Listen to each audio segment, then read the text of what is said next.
என் உயிரினும் மேலான உழவர் உறவுகளே, என் அருமை வேளாண் குடிகளே, உலகை படைத்த கடவுளுக்கே உணவு படைத்த உழவர்களே, தை பிறக்கப் போகுது, நமக்கு வழி பிறக்கப் போகுதா?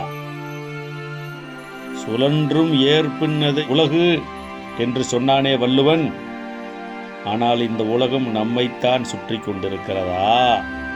உணவே கோவில், உழவனே தெய்வம், வேளாண்மையே ஆன்மீகம் என்கிற உண்மை தத்துவத்திற்கு உரிய உழவர் பெருமக்களே, போதுமடா சாமி, ஏன் பொழப்பே நாரி கிடக்கு, வெளியேறிடா மகனே விவசாயத்தை விட்டு என்று விவரம் புரியாமல் பேசிக்கொண்டிருக்கக்கூடிய உழவர் பெருமக்களே, கம்பெனிக்காரனுக்கும் கட்சிக்காரனுக்கும் கலெக்டருக்கும் விலை போன லெட்டர் பேடு விவசாய சங்க தலைவர்களை வைத்துக்கொண்டு வேதனையோடு உழல்பவர்களே, சாதி கட்சிகள் எனும் சாபக்கேடுகளால் சரிந்தவர்களே, நாம் சரிந்தது போதும், வீழ்ந்ததும் போதும், உழல்வதும் போதும், ஏமாந்தது போதும். இந்த போகையோடு பொசுக்குவோம் அனைத்தையும். உழவர் உறவுகளாக எழுந்து நிற்போம். உற்பத்தி செய்த பொருட்களுக்கு உரிய விலையை பெறுவோம். நிலத்தை பறிக்கும் சிப்காட் திட்டங்களை சிதறடிப்போம். இனாம் நிலங்களின் உரிமையை மீட்டு இன்னல்களை தகர்த்தெறிவோம்.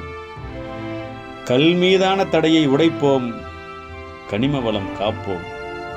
ஊழலை ஓட ஓட விரட்டுவோம். சாதி மதம் அரசியல் கடந்து உழவனாய் ஒன்றுபடுவோம். படை திரட்டுவோம். படிப்படியாய் முன்னேறுவோம். அறக்கலகம் செய்வோம். உழவர் பெருந்தலைவர் நாராயணசாமி நாயுடுவின் பாதையில், இயற்கை பேராசான் நம்மாழ்வாரின் மரபு வழியில் விழித்திடுவோம். தமிழக விவசாயிகள் பாதுகாப்பு சங்கமாக ஒன்றுபடுவோம். உரிமை மீட்போம்.